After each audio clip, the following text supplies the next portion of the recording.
Então, boa noite a todos, sejam bem-vindos. Vamos continuar aqui com essa nossa série de estudos que começaram com o tema da chamada paralaxe cognitiva, mas que naturalmente vão se ampliando, e não é de hoje que vem se ampliando, desde o início, a uma série de temas correlatos. Para esse estudo, nós precisávamos, uma das necessidades que apareceram foi a de caracterizar, onde o mais aproximadamente possível, o início do processo histórico que nós estávamos tentando descrever. Naturalmente, existem muitos estudos que caracterizam a passagem da chamada Idade Média para a Idade Moderna, ou início da modernidade, sob vários pontos de vista. Ponto de vista, por exemplo, da história da filosofia ou da história das ideias, caracterizando então a mutação doutrinal que houve nessas épocas. Porém, logo no início eu me vi defrontado com uma dificuldade que foi exatamente a mesma que apareceu para o Eric Voegelin quando ele estava trabalhando na história das ideias políticas. E a dificuldade é que, a rigor, não existe história das ideias. Você não pode supor que existe uma passagem direta de uma ideia para outra. Quer dizer, entre o momento em que o indivíduo denuncia uma ideia e que um outro reage a essa ideia, existe uma série de intermediações. Quer dizer, a ideia é referida, a primeira ideia é referida a um círculo de experiências ao qual um segundo indivíduo, um terceiro ou um quarto, reagem de tal modo que esta resposta deles à experiência tomará também a forma de uma resposta àquela determinada ideia. Mas que a resposta sempre, a reação é sempre a um conjunto de fatores reais e não a uma ideia em particular. Se houver uma resposta à ideia em particular, o que também em certos casos pode acontecer, mesmo assim essa resposta será filtrada pelo conjunto da experiência que o indivíduo respondente estará tomando como pano de fundo para articular ou para fundamentar a sua reação. Então, o próprio conceito de história das ideias é um tanto esquisito. Quer dizer, a história das ideias é necessariamente uma história descontínua. Uma história que é escandida, né, por abismos inteiros de experiências que não estão registradas no mundo das ideias, que não fazem parte do mundo das ideias, e que só estão refletidos nas ideias muito indiretamente, mas que são, na verdade, o fundo desde o qual emergem as ideias que vão parecer mais tarde, né, ser respostas umas às outras. No caso, o estudo da paralaxe cognitiva tinha muito a ver com os inícios do movimento revolucionário no Ocidente. Quer dizer, a mesma questão que levantava o problema da paralaxe cognitiva levantava também o das origens e da continuidade do movimento revolucionário. Que o movimento revolucionário tem uma continuidade, uma identidade própria, é algo que não precisa ser provado por mim, porque isso já é afirmado, vamos dizer, pelos próprios porta-vozes do movimento revolucionário. Desde que começa essa sucessão impressionante de mutações no panorama europeu, cada nova geração de pessoas envolvidas no movimento revolucionário se reporta aos seus antecessores. Quer dizer, eles têm a consciência de ser sucessores de algo que já vem sendo feito antes. Então, a cada geração existe, por um lado, vamos dizer, o reflexo das atitudes, das ações da geração anterior, ações e ideias da geração anterior. Por outro lado, existe uma reflexão crítica em relação a essa geração, e existe sempre uma mutação, o surgimento de uma nova perspectiva a partir da herança recebida e também da reflexão crítica exercida em cima desta herança. De modo que, aos poucos, se vai formando uma espécie de tradição revolucionária, a qual, entre os séculos XVIII e XIX já é perfeitamente autoconsciente. Quer dizer, cada revolucionário, não importando, pouco importante se ele é membro de uma corrente socialista, anarquista ou liberal, qualquer outra, está consciente de pertencer a uma tradição. Ele está continuando um movimento histórico iniciado séculos antes. É muito interessante quando você lê o livro do Dostoiévski, Os Demônios, você vê que aqueles revolucionários que ainda não são bolcheviques no sentido formal da coisa, alguns são socialistas, outros são anarquistas, eles continuamente se referem ao movimento revolucionário, em geral, só mediante a simples palavra o movimento. Tá certo? Então, o movimento era uma espécie, vamos dizer, de entidade móvel, né, cujas ações se reconheciam ao longo do tempo e que tinham um caráter unitário o suficiente para poder ser designado com um único substantivo, o movimento. Tá certo? E também tinham consciência de outra coisa. Há um ponto qualquer neste mesmo romance em que um dos personagens explica para o outro que o número de participantes do movimento vai muito além do número daqueles que são militantes ex-professo, isto é, que sabem que são militantes. Quer dizer, existe uma infinidade de colaboradores informais, uns mais conscientes, outros menos conscientes, tá certo?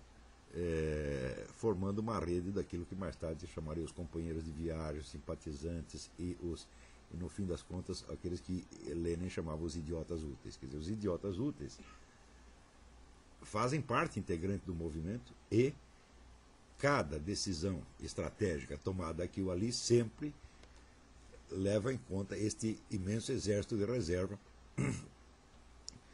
que colaborará com o movimento num sentido conhecido de antemão, mas sem que eles próprios tenham uma noção clara do que estão fazendo e de qual a sua participação. Quer dizer, a partir do século XIX, então já existe inclusive uma teorização do movimento por ele mesmo. Tá certo? A unidade do movimento revolucionário se torna objeto de teoria e de discussão.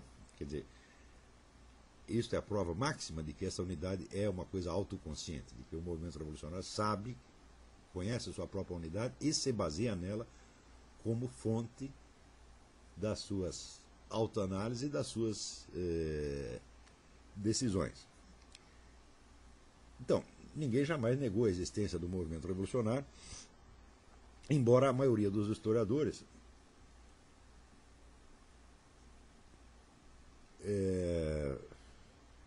só o caracterizem como um movimento revolucionário a partir do século XVIII e das décadas que prepararam a Revolução Francesa. Quando nós investigamos, rastreamos um pouco a origem dessas coisas, nós vemos que não seria errado você falar de um movimento revolucionário já a partir do século XIV ou XV, que é uma coisa que de início não chama a atenção como um fenômeno de amplitude europeia, mas aparece sob a forma de uma série de rebeliões locais. Mais tarde, uma profusão de movimentos diferentes conflui para formar essas identidades que são identidades históricas que são o chamado Renascimento, a chamada Reforma, bem como a Contra-Reforma, que, a meu ver, faz parte do processo revolucionário, e isso será objeto de uma aula mais tarde.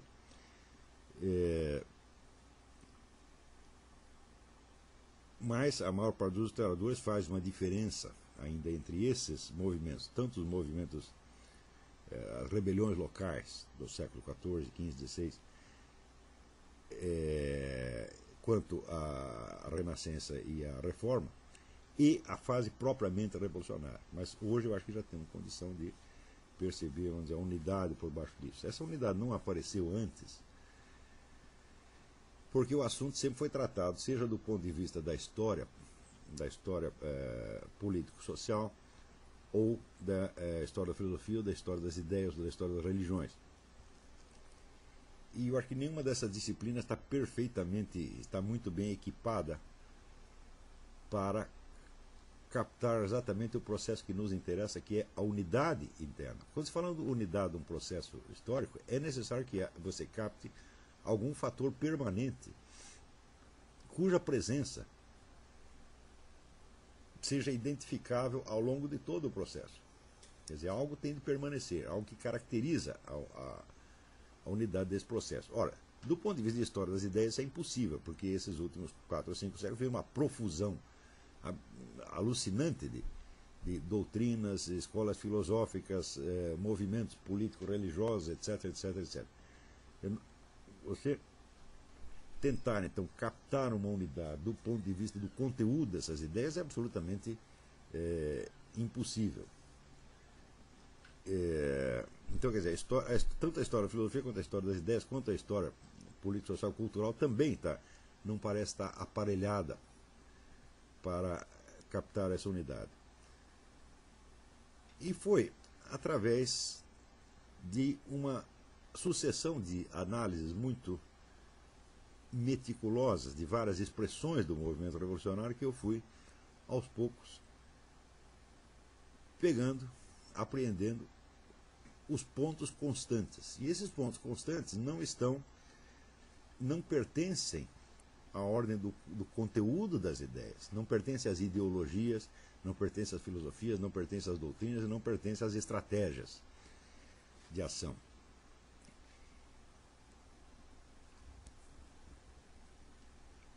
Alguns desses pontos que eu peguei vão ser expostos aqui nesta aula hoje.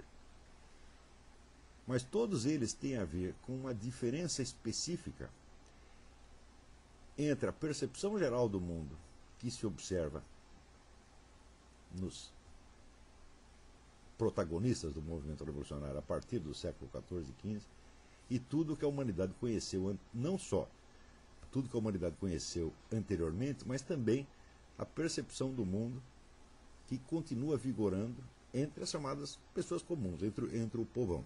Isso quer dizer, os revolucionários percebem, existem alguns aspectos da realidade que os revolucionários, em maior ou menor grau, percebem de uma maneira diferente, não só do que a humanidade percebia antes, mas do que as pessoas comuns, não envolvidas no movimento revolucionário, continuam percebendo exatamente hoje. O primeiro desses tópicos se refere à percepção de tempo. O que eu estou dizendo é que todos os revolucionários, todos os membros do movimento revolucionário, a partir do século XIV até hoje, têm uma percepção do tempo que é diferente da percepção do tempo pelas pessoas comuns e pelo restante da humanidade.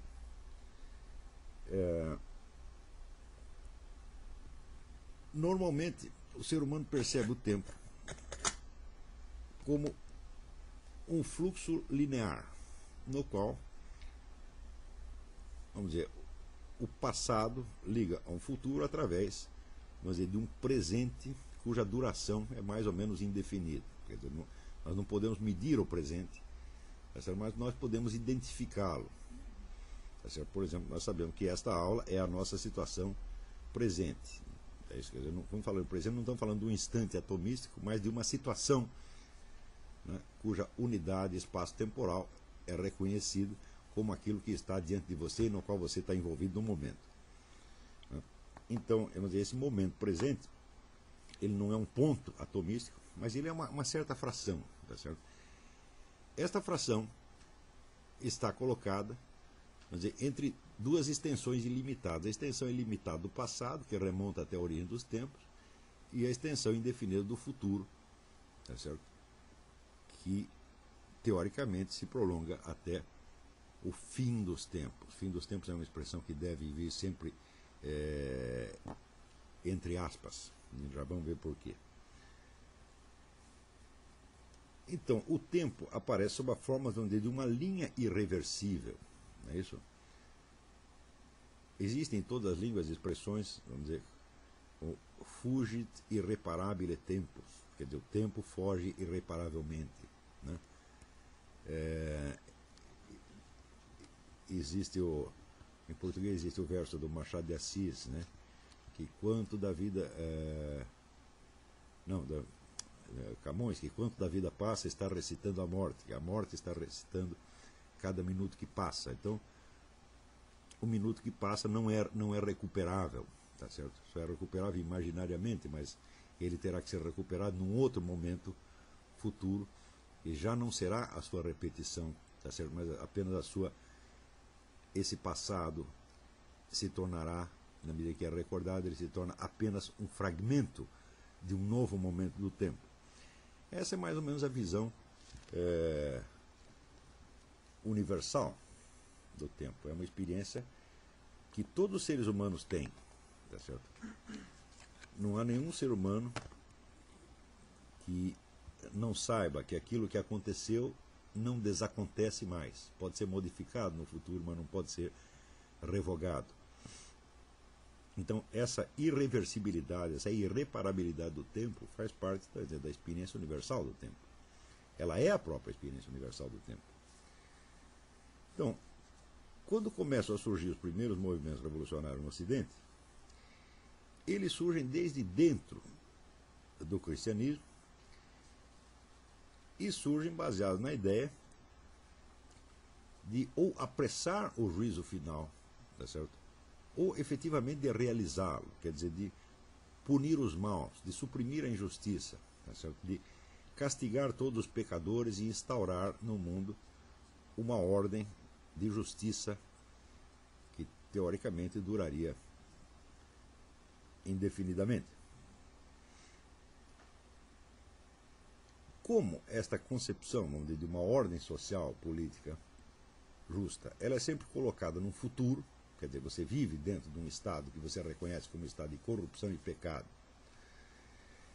e você pretende realizar uma ordem justa no futuro, você não tem o conhecimento dessa ordem justa como um dado de experiência. Ele não faz parte da realidade vivenciada. Ele é uma concepção que você está chutando para o futuro, e é, de certo modo, uma expectativa, uma esperança, uma promessa, ou coisa assim. E você só a conhece como tal. Tá certo? Porém, a confiabilidade dessa proposta de futuro, ela advém do fato de que ela repete, em termos humanos e em termos históricos, a promessa bíblica do Apocalipse, quer dizer, a promessa de um juízo final. Na Bíblia, o juízo final não é, de maneira alguma, um acontecimento do tempo histórico. Ele é a absorção da temporalidade inteira na eternidade. Tá certo? Absorção que, na verdade, só se dará do ponto de vista humano, porque, metafisicamente falando, na estrutura objetiva da realidade, todos os tempos estão contidos na eternidade. Quer dizer, essa é a definição da eternidade dada pelo filósofo Boécio. Quer dizer, a eternidade é a posse plena e simultânea de todos os momentos. Quer dizer, aqueles momentos que no tempo se sucedem, estão todos contidos na eternidade, de maneira simultânea. Mais ou menos assim, vamos fazer uma analogia precária, mas se você pegar uma partitura, tá certo, digamos, sei lá, da Quinta Sinfonia de Beethoven, todas as notas estão lá ao mesmo tempo. Quer dizer, aquela sinfonia, ela constitui uma estrutura. E essa estrutura é reconhecível de uma maneira mais ou menos matemática ou espacial, de modo simultâneo. Tá certo? Se não fosse possível você reconhecer esta estrutura simultaneamente, você jamais chegaria a saber o que é a Sinfonia de Beethoven. Você só poderia identificar pedaços soltos que se sucedem no tempo. Mas como você é capaz de concebê-los, tá certo? Ao mesmo tempo você percebe a estrutura. E essa estrutura é exatamente a identidade, a forma dessa obra, a qual, no entanto, não pode ser executada toda ao mesmo tempo. Você não pode tocar todas as notas ao mesmo tempo. Você tem que tocar uma depois da outra. Quer dizer, ela terá, a execução terá uma duração mais ou menos determinada. Tá certo? Mas note bem, se esta música só pudesse ser reconhecida temporalmente, tá certo? E não como estrutura fixa, ela não poderia sequer ser identificada como tal. Você nem perceberia que ela é uma sinfonia e não a outra. Seria apenas um fluxo de notas, um fluxo de sons que não se sabe onde começa e nem onde termina. Tá certo? Mas quando você ouviu a primeira vez Quando você termina de ouvir, te sobra, né, alguns pontos de referência entre os quais você percebe similaridades, ligações estruturais. E essa estrutura, esta forma, por assim dizer, espacial da sinfonia é que é a identidade dela, né? Dito de outro modo, você reconhece a Quinta Sinfonia de Beethoven e é capaz de distingui-la de outras músicas, porque você a percebe como estrutura permanente, que não só é independente de tempo, mas até independente de ser executada ou não. Tá certo? Não é desprovido de importância o fato de que nenhum compositor pode compor a sua música nota por nota. Ele tem de conceber a estrutura primeiro. Quer dizer, a estrutura ela aparece toda no relance. E depois é que ele vai, vamos dizer, trocar em miúdos. Vai colocar a série de notas que expressam exatamente a estrutura tal como ele a concebeu. Do mesmo modo que o arquiteto que concebe um edifício, ele tem que construí-lo tijolo por tijolo, ou pedra por pedra, mas ele não pode concebê-lo assim. Ele tem de conceber a estrutura toda num relance. Embora seja impossível você construir um edifício de maneira instantânea. Quer dizer, a construção prosseguirá durante X tempo, orientada por pela visão de uma estrutura permanente que a precede, tá certo? E que permanece depois dela, porque se o edifício cair, o edifício for destruído, tá certo? A sua concepção, a sua ordem permanece, ela ainda é concebível depois disso, e justamente se você tentar reconstruir o edifício, será justamente com base na visão que você tinha da estrutura, tá certo?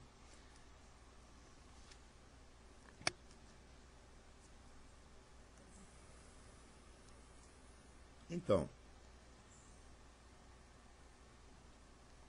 a eternidade, como se identifica com a infinitude, ela abrange todos os momentos do tempo pelo simples fato de que ela é a estrutura permanente do conjunto das possibilidades.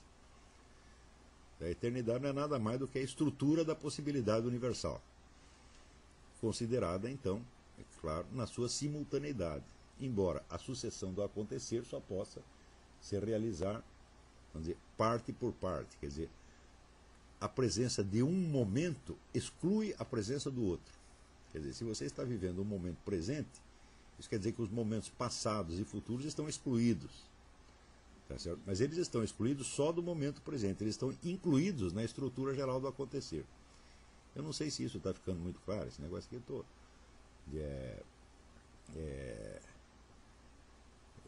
Esse assunto em si já bastaria para dar um curso separado, né?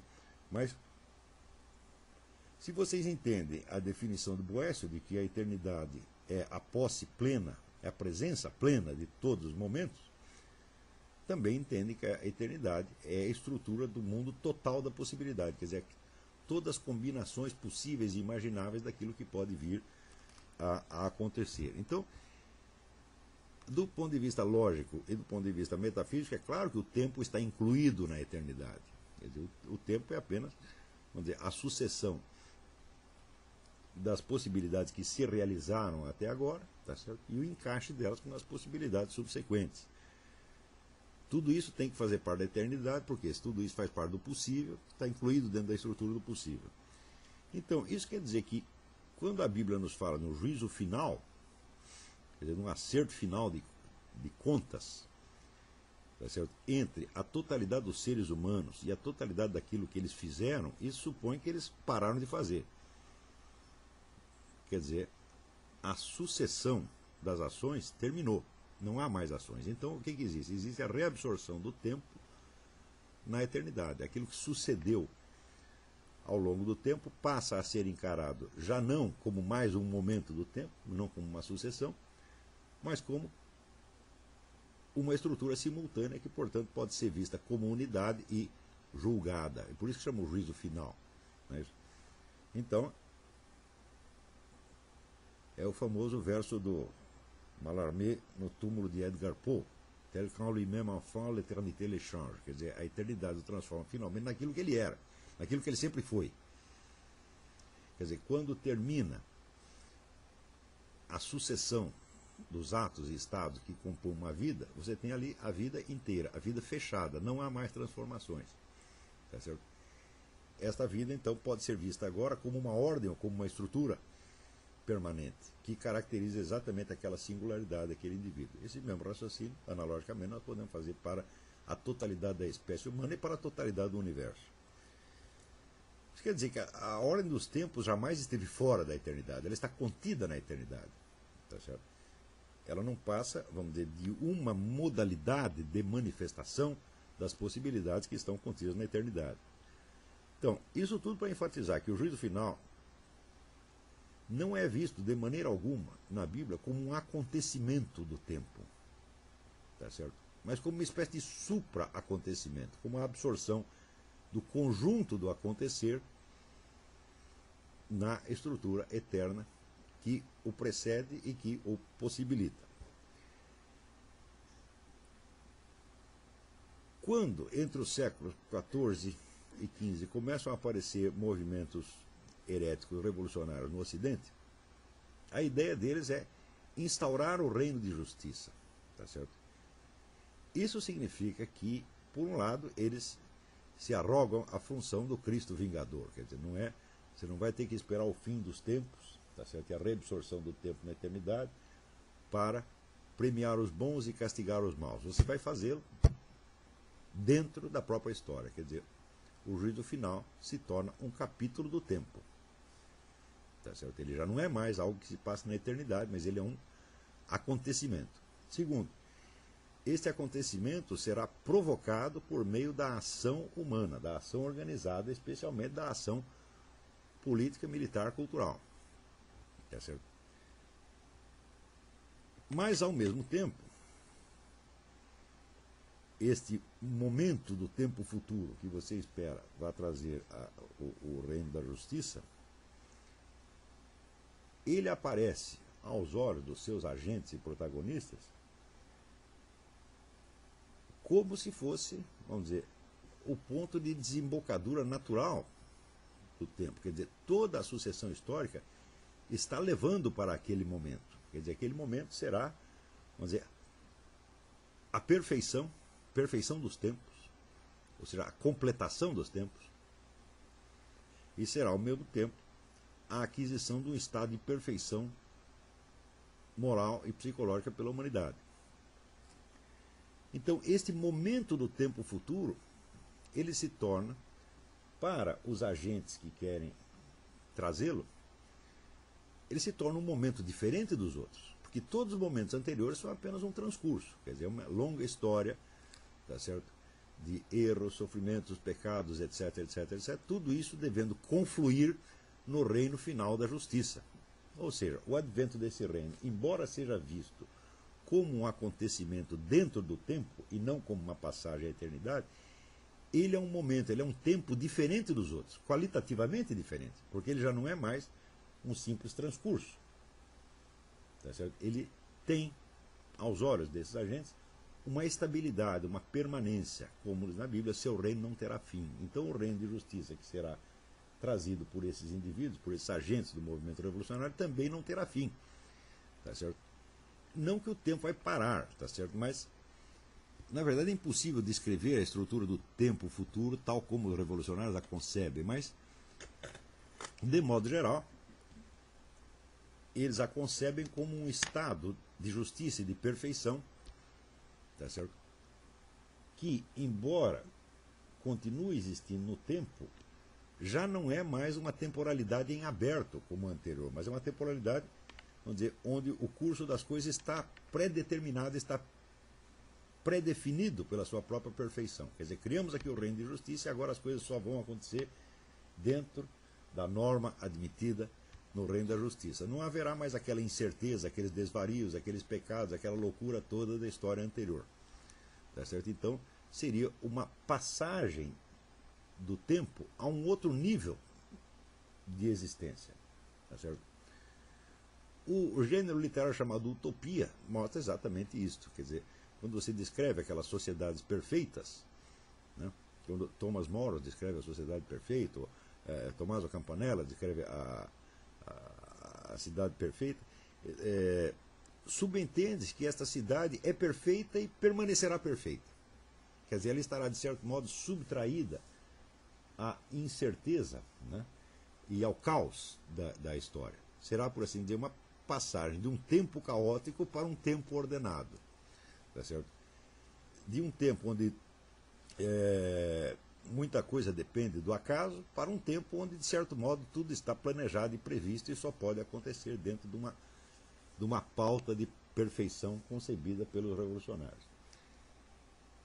Note bem, este momento futuro, esta cidade perfeita, essa sociedade perfeita, não é conhecida como um dado de experiência. Ninguém jamais esteve lá, nem os próprios revolucionários jamais estiveram lá. Mas eles a concebem como o resultado final da história e atribuem a essa ideia a mesma certeza que a Bíblia atribui ao Apocalipse, ao juízo final.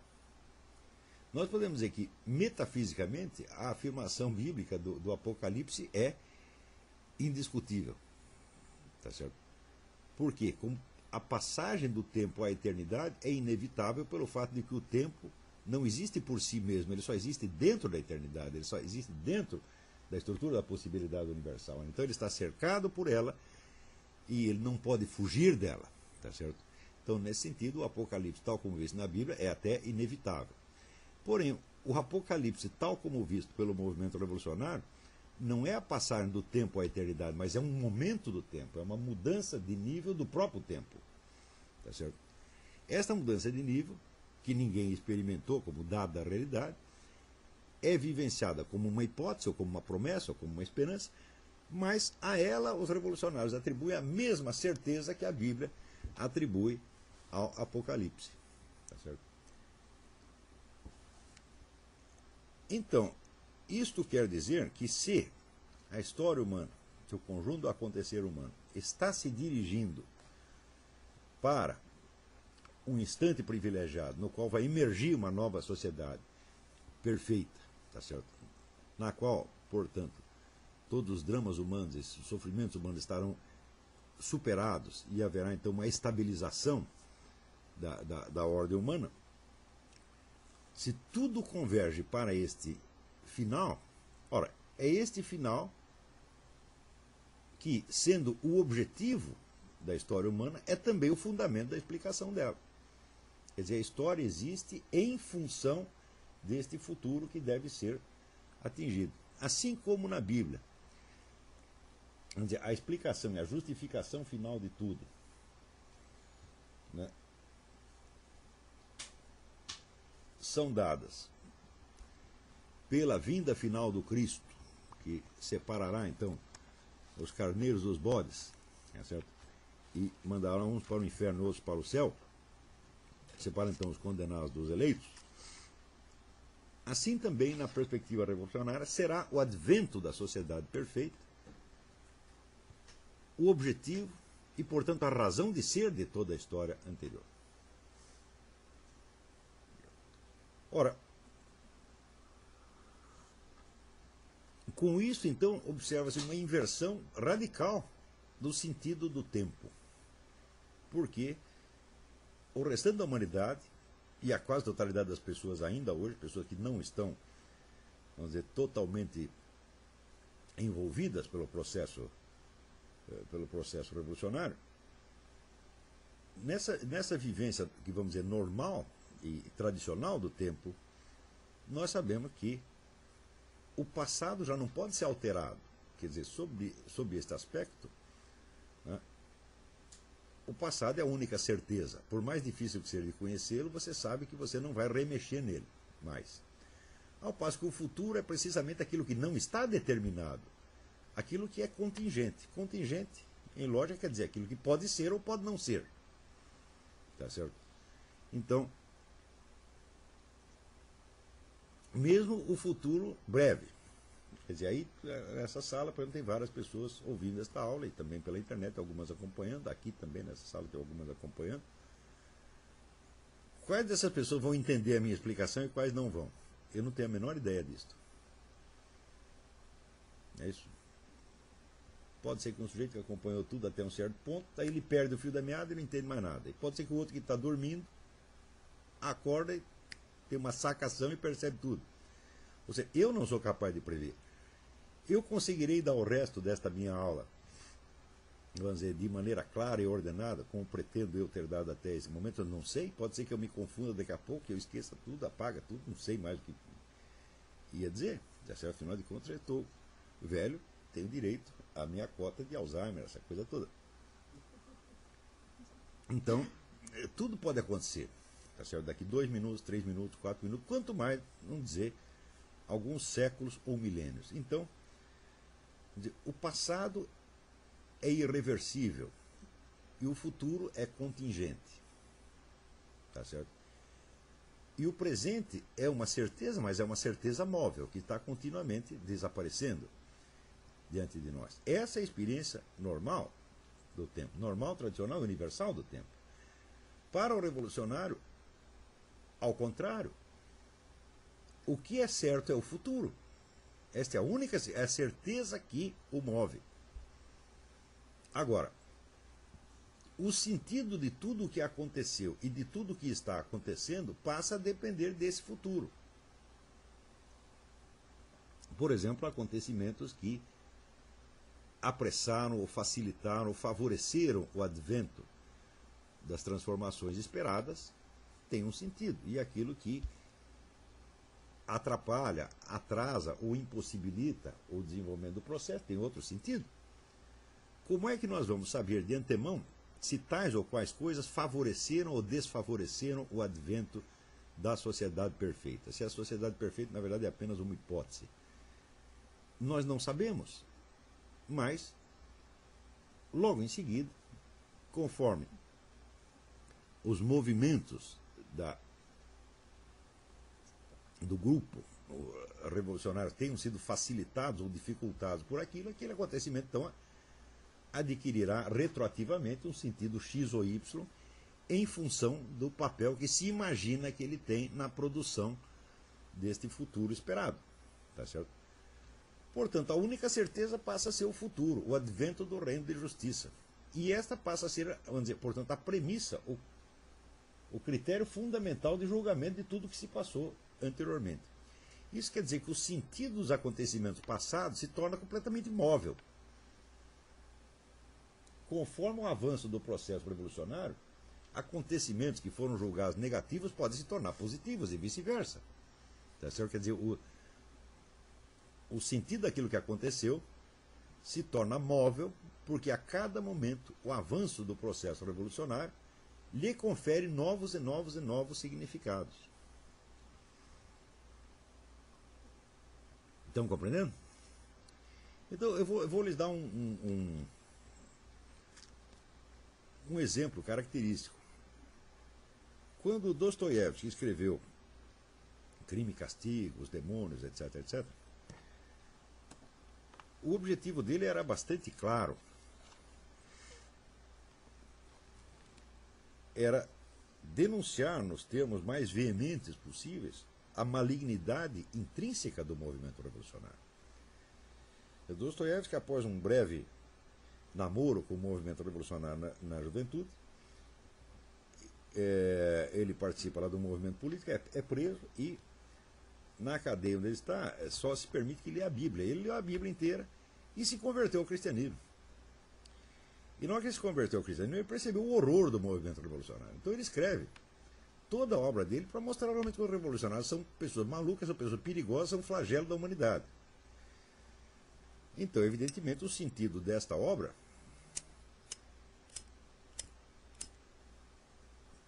o sentido imediato desta obra se opõe da maneira mais flagrante à dos outros escritores que tinham uma visão futurista, revolucionária ou modernizante. Como, por exemplo, Ivan Turgenev. Turgenev era um sujeito que sonhava em libertar a Rússia das suas antigas tradições religiosas, etc., e modernizar a Rússia, fazer da Rússia uma espécie de França. Tá certo? Então, é uma perspectiva exatamente inversa à de Dostoiévski. Do mesmo modo, Leon Tolstói, que tinha sempre a visão de uma utopia futura, quer dizer, era um revolucionário nesse sentido. Né? Então Dostoiévski seria o anti-Turgenev ou anti-Tolstói. Acontece que no século XX teve um estudioso comunista, Georgi Lukács, um húngaro, filósofo húngaro, que, examinando a obra de Dostoiévski, estabelece ali uma série de interpretações que fazem, então, do universo de Dostoiévski uma análise crítica do capitalismo do seu tempo. Então, o que ele faz? Ele infunde um sentido revolucionário comunista na obra do próprio Dostoiévski. Tá certo? Isso quer dizer que Dostoiévski, que era um inimigo do movimento revolucionário, já pode ser lido como se fosse um amigo ou um aliado. Tá certo? Isto fez com que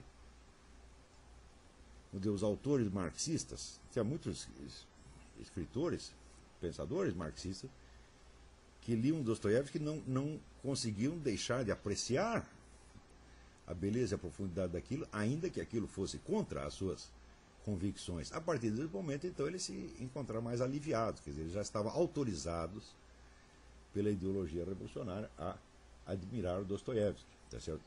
Mais ou menos a mesma coisa que Karl Marx, Lukács fez com Dostoiévski, mais ou menos a mesma coisa que Karl Marx tinha feito com Balzac. Balzac também era outro conservador, reacionário, mas Karl Marx dá lá uma maquiada na interpretação de Balzac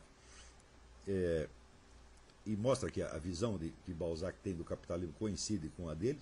Na verdade, ao contrário, foi ele que copiou de Balzac, né? Só que Balzac dava um sentido conservador às suas análises e Karl Marx faz a mesma coisa, dando um sentido revolucionário. Então, Karl Marx também faz uma maquiagem ali no Balzac, de modo que o Balzac, em vez de ser um adversário do movimento revolucionário, se torna um dos seus aliados ou companheiros de viagem, sem ter a menor ideia de que isso está acontecendo.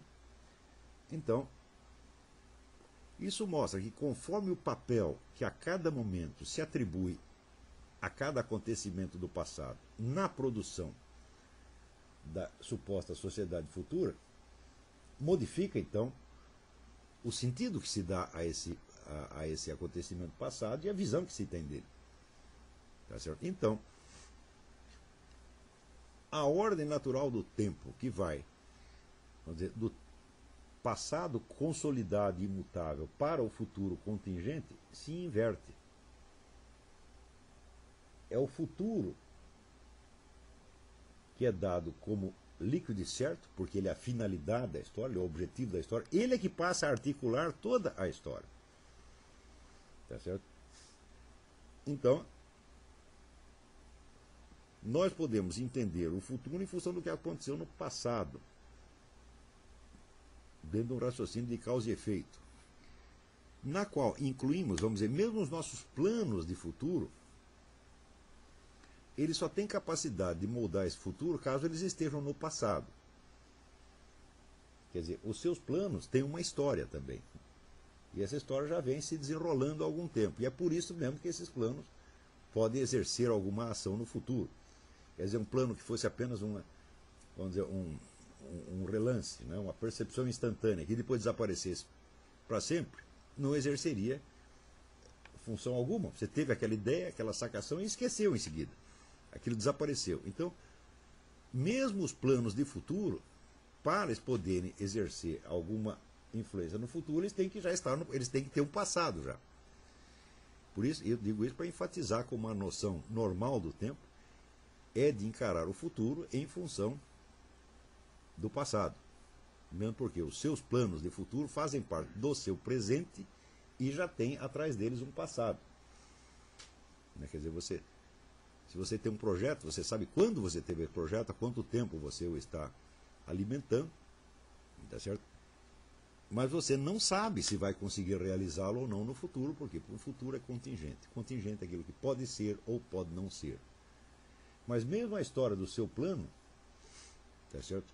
Como ela já transcorreu, ela já é imutável. Porque se você teve uma ideia quando você tinha 15 anos de idade, você não pode mudar isso. Você não pode fazer com que essa ideia tenha aparecido aos 7, ou aos 5, ou aos 93. Você teve a ideia naquele dia e não pode dester essa ideia. Você não pode anular aquele passado. Ou seja, mesmo os planos de futuro têm a sua história passada e essa história não é mutável. ela pode ser esquecida, ela pode ser distorcida, tá certo? E ela pode, até certo ponto, ser reinterpretada conforme você vai amadurecendo, tá certo? Mas isso não vai mudá-la substancialmente. Agora, na perspectiva revolucionária, todo o passado está se encaminhando a um futuro hipotético. Aí tem uma pergunta aqui.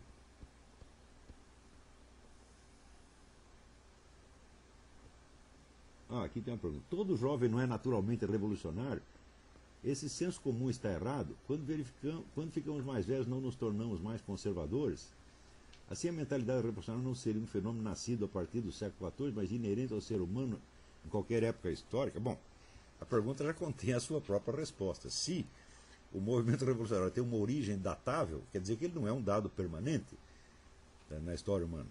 Tá certo? E, se ele fosse um dado permanente, a própria concepção do passado irreversível e do futuro contingente nunca teria existido, porque o passado é que seria contingente e o futuro é que seria, por assim dizer, irreversível. Porque essa é uma ideia que só aparece numa dada civilização, que é a civilização europeia, a partir de um certo momento. Tá certo? Em segundo lugar,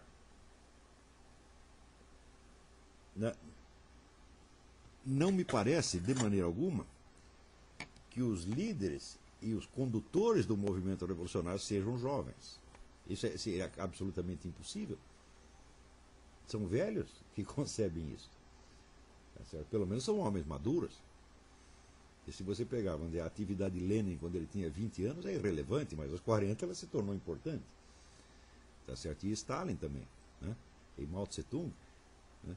E quanto mais velhos ficam, mais poderosos se tornam.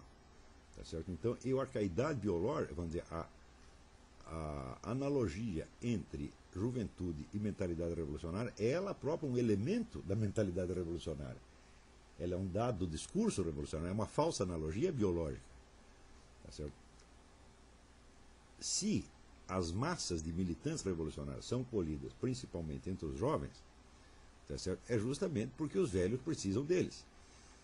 Eles não podem agir por si mesmos, eles precisam de uma massa de manobra e, evidentemente, os jovens, pela sua própria inexperiência em cultura, são os mais fáceis de você ludibriar e manipular, mas os jovens não são o fator ativo do processo. Eles são apenas um instrumento, sempre são um instrumento.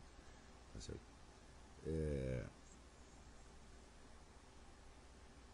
Então, esta falsa analogia biológica, como muitas outras que vão surgir mais tarde, que vão constituir toda o imaginário, né, da ideia revolucionária, tudo isso está dentro do movimento revolucionário, faz parte dele, que não são realidades permanentes da vida humana, são dados puramente ideológicos. Né? Tem outra pergunta.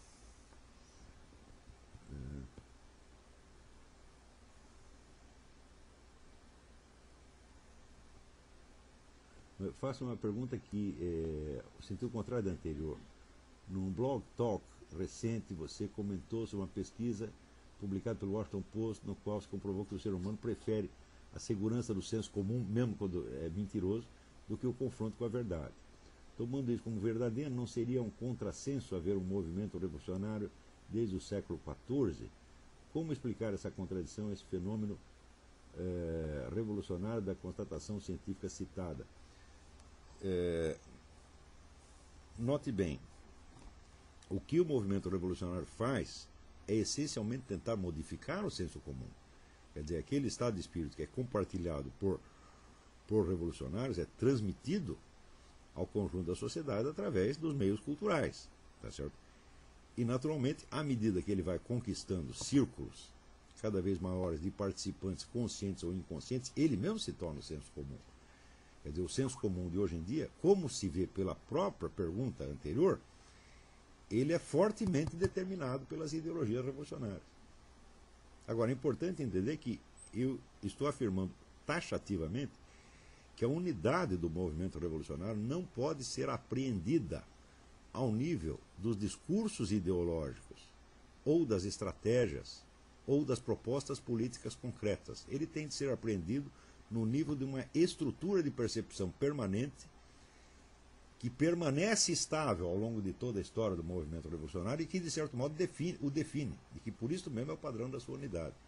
Então, essa estrutura ela é marcada por uma série de diferenças específicas. A primeira diferença é esta mutação na percepção do tempo. Então você vai ver que a tendência de explicar o passado em função de um futuro hipotético dado como certeza ou como premissa, que entre o século XIV e XV é uma novidade absoluta, tá certo? Começa a se tornar uma coisa cada vez mais comum. A própria ideia geral do progresso, que não implica um ponto de chegada determinado, é isso. Quer dizer, a pessoa supõe que amanhã vai estar melhor do que hoje. E esta suposição orienta a visão que ela tem do passado, quando na verdade ela não sabe. Por exemplo, é muito comum você ver hoje, impregnada na cultura, a ideia de que a famosa ideia expressa pelo Benedetto Croce, que é uma ideia errada, a meu ver, de que a história é a história da liberdade, de que a liberdade das pessoas vai crescendo com o tempo, de que esse processo, por exemplo, de expansão dos direitos humanos, etc., vai ampliando a liberdade das pessoas. Eu digo, olha, isso é assim se você olhar só do ponto de vista jurídico.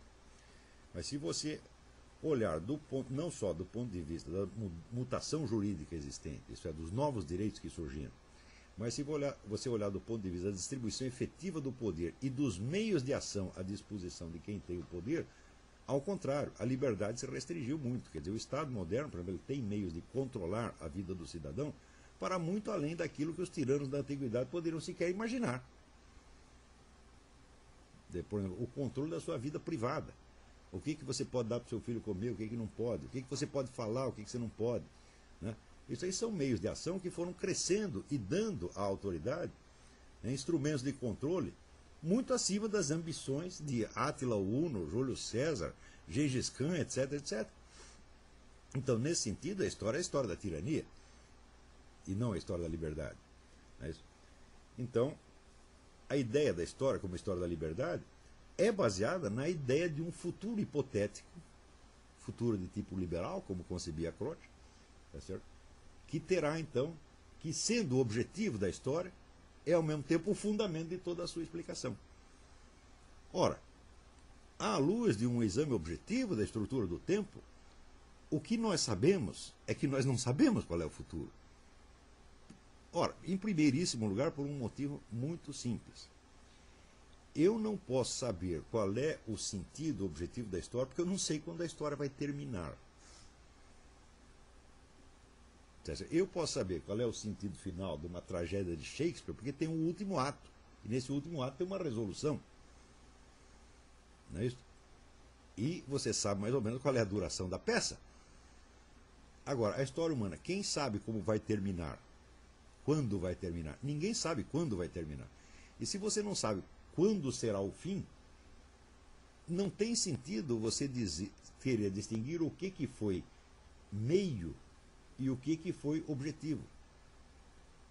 Tudo aquilo que é tido como objetivo de um certo movimento histórico se torna meio para o movimento histórico seguinte. Está entendendo? Então, não há, por assim dizer, começo, meio e fim. O fim é uma mera hipótese e você não sabe quando ele vem. Portanto, você não sabe se o que acontece no mês que vem será o fim da história ou será mais um capítulo da história. De uma história que terá, então, um outro fim mais adiante. O qual fim, quando chegar, também talvez não seja fim e seja mais uma continuação. Então, a ideia de uma estrutura do tempo voltada à consecução de um objetivo pré-determinado é uma noção falseada na base. Nós sabemos apenas que a história continua. Este é um dado permanente da condição humana. Você está vivendo uma história que você não sabe quando termina. Você não sabe nem quando termina a sua vida pessoal. Quanto mais a vida da espécie humana. A estrutura do tempo é, quando voltado para o futuro, uma estrutura em aberto, não é uma estrutura fechada. E se está em aberto, não pode haver um sentido da história. Está entendendo? Quer dizer, aquilo que, por exemplo, para uma geração foi o sentido dos seus esforços, É isso? Vamos supor que tenha sido realizado. Na geração seguinte, aquilo já não é o sentido, aquilo já é o estado de coisa que está sendo vivido por eles.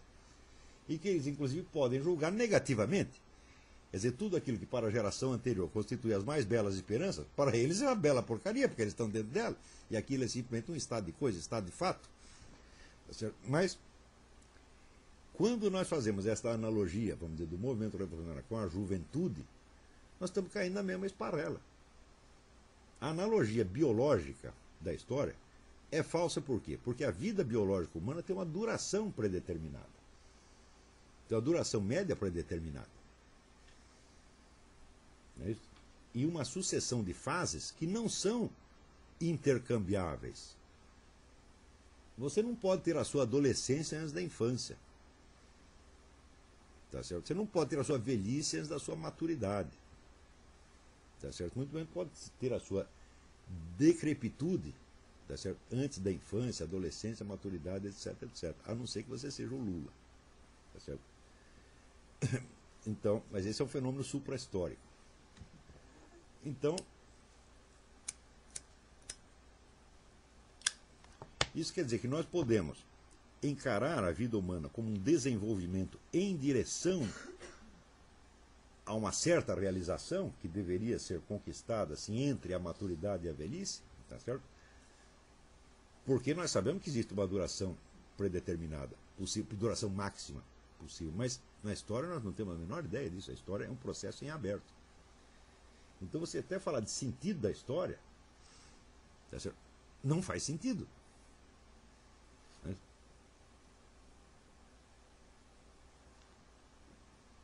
Muito bem, então esta inversão do sentido do tempo é a primeira característica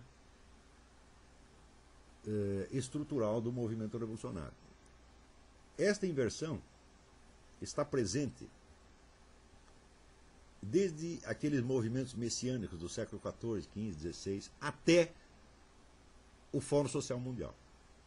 Esse é um dado permanente do movimento revolucionário. Quer dizer, com isso ele se distingue de tudo que aconteceu antes. Tá certo? Uma segunda inversão, tá certo? É a inversão moral. Por quê? Supõe-se que este futuro a ser realizado represente a justiça e o bem. Tá certo? Porém, ele não pode ser realizado por meio da justiça e do bem.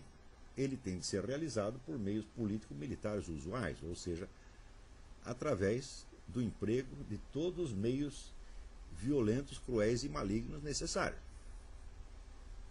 Quer dizer, ninguém pode esperar realizar, vamos dizer, uma sociedade utópica passando a mão na cabeça de seus adversários e perdoando-os por seus pecados.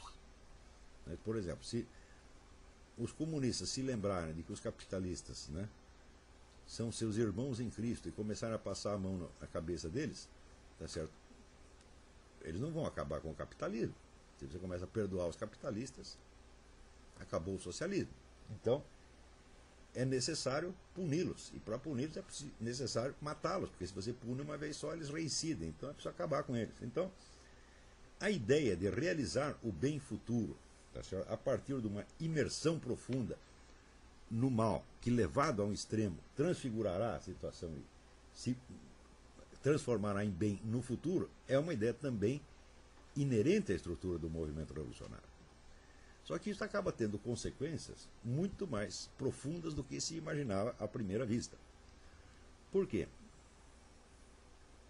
O bem que se imagina no futuro é definido segundo um critério moral herdado das tradições religiosas, do cristianismo.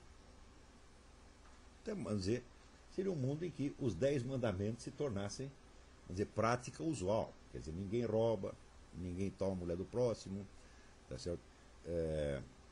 Ninguém faz falso testemunho, ninguém explora os órfãos e as viúvas, etc, etc. Quer dizer, este mundo de justiça, suposto mundo de justiça futuro, é concebido segundo uma pauta bíblica. Tá certo? Ou seja, a sociedade perfeita ela existe para realizar aquele ideal de justiça, de amor ao próximo, etc., que está na Bíblia. Tá certo? Porém, ele não vai ser realizado através desses meios, ele vai ser realizado através da guerra, da violência, da crueldade, da ditadura, etc, etc, etc. Então acontece que a humanidade fica aí dividida em duas pessoas. As pessoas, os habitantes do futuro, que viverão num mundo de justiça, amor, caridade, etc, etc, e que praticarão usualmente essas virtudes porque elas estarão disseminadas no meio social. Todo mundo vai ser bom. Não é isso? E as pessoas que no presente, vivendo dentro do mundo ainda corrompido e maligno, estão lutando para criar o mundo futuro. Essas pessoas são os revolucionários. Tá certo? Ora, acontece que as pessoas do futuro, elas serão meras beneficiárias passivas do advento de um mundo que elas não ajudaram a criar. Esse futuro será obra dos revolucionários. Então, os revolucionários, naturalmente, os revolucionários de todas as gerações sempre se consideraram melhores do que os outros seres humanos. É o que dizia Che Guevara: nós somos o primeiro escalão da espécie humana. Quer dizer, dentro da literatura revolucionária existe uma imensa bibliografia de autoglorificação do revolucionário como um tipo superior. E, particularmente, Che Guevara escreveu páginas eloquentes, né, de autoglorificação, no fim das contas. Né? Ora, se os revolucionários são tipos superiores, eles são ainda mais superiores àquelas pessoas que se beneficiarão dos atos deles. Ou seja, o revolucionário é aquele que sacrifica a si e aos outros para criar um mundo melhor. Ele faz isso através da crueldade, da violência, do roubo, da mentira e do que for necessário. Tá certo? No futuro, ninguém mais será obrigado a fazer nada disso, porque todo mundo viverá numa sociedade justa e todos serão bons. Mas se o revolucionário quer o tipo superior, então significa o seguinte: que o mal, o pecado, o crime, a violência, a mentira que ele comete hoje são moralmente superiores às virtudes gerais dos habitantes do futuro. Eles serão meros beneficiários passivos. Ora, mas se a perfeição humana já está realizada superiormente no revolucionário, isso quer dizer que os membros da sociedade futura serão apenas uma decadência moral em relação a eles. Né? Suponha, por exemplo, um exemplo que eu dei num artigo esta semana.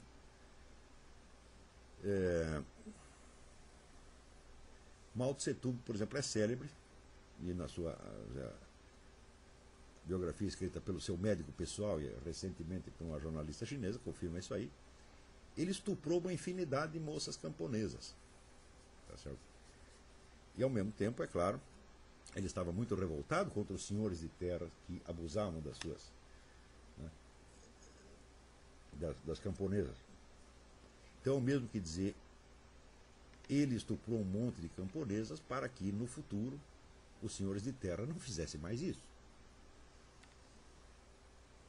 Ele, que era chamado o grande timoneiro, era o sujeito que ia levar a China, vamos dizer, a uma nova ordem agrária, justa e paradisíaca. Tá certo?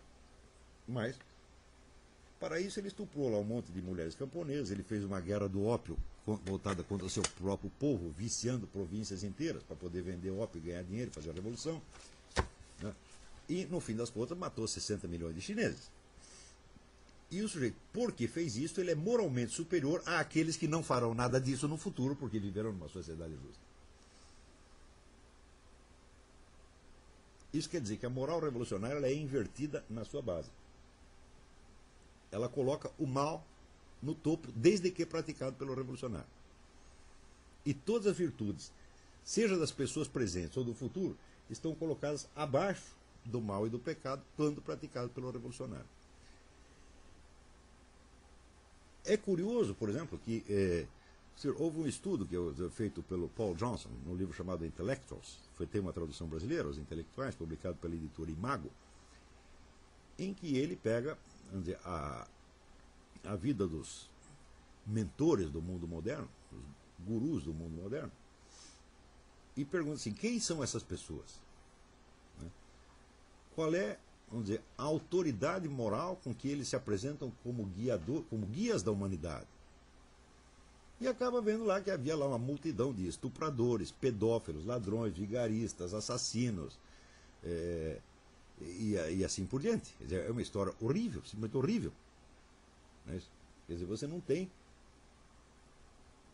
vamos dizer, uma pessoa que fosse, não digo boa, mas que fosse pelo menos normal e medíocre, no sentido de moralmente medíocre. Não, eram todos excepcionalmente maus. Maus, mentirosos, falsos, tá certo? Não dessas pequenas falsidades que todos nós fazemos no dia a dia, esses pequenos pecadinhos, mas coisas assim verdadeiramente notáveis. Como, por exemplo, todos nós sabemos que Karl Marx teve um filho com a empregada. Bom, isso aí pode acontecer a qualquer um. Tá certo? O sujeito lá num momento de fraqueza foi lá, pum, traçou a empregada. Só que Karl Marx teve uma diferença. Ele jamais aceitou tratar humanamente o filho que ele gerou na empregada. Ele nunca aceitou esse filho à sua mesa da família. O filho comia no porão. Nem entrava, ele nem via. Não podia conviver com os seus irmãos. Tá certo? Quer dizer, tratou o sujeito como um cachorro. Então isso significa o seguinte: um pouco de hipocrisia todo ser humano pode ter, mas esta, vamos dizer, esta duplicidade contínua, tá certo, que condena a uma vida inumana o seu próprio filho só para manter uma imagem, isso aí já é um grau superior de maldade. Não é isso? E nota-se que essa empregada, ainda assim, continuou fiel à família Marx até o fim. Ela foi excepcionalmente boa para a família. Tá certo? E, em resultado, ela só obteve este tratamento inumano dado ao filho que ela havia gerado, que o patrão havia gerado nela. E assim por diante. Ora, quando saiu esse livro, inevitavelmente a resposta de muita gente foi: não, você não pode julgar as ideias das pessoas, tá certo, pela sua vida. Ou seja, o que Paul Johnson está fazendo é o que chamam um ataque ad hominem. Você, em vez de atacar as ideias, você está atacando o homem que as enunciou.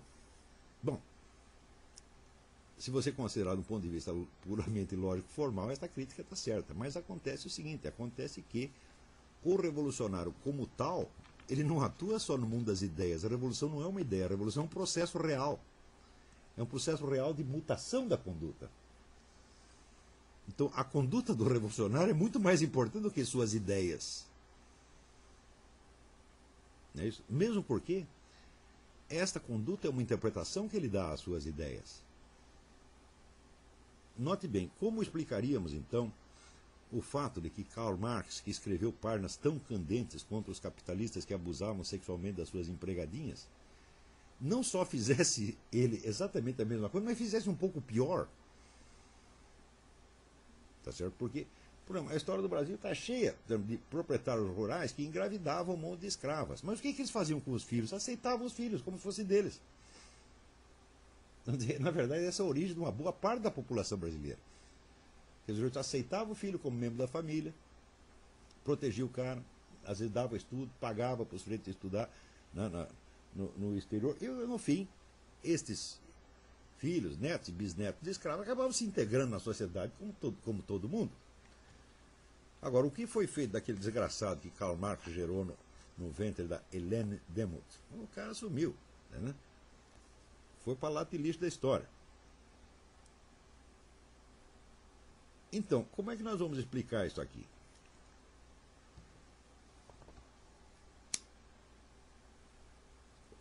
Ou nós entendemos, vamos dizer, esta ação de Karl Marx como uma expressão do seu modo de ser revolucionário, ou entendemos como uma contradição existente na própria personalidade de Karl Marx. Então dividiremos Karl Marx em dois. Existe de um lado Karl Marx, o teórico da revolução, e do outro lado Karl Marx, o patrão da Helene Demuth.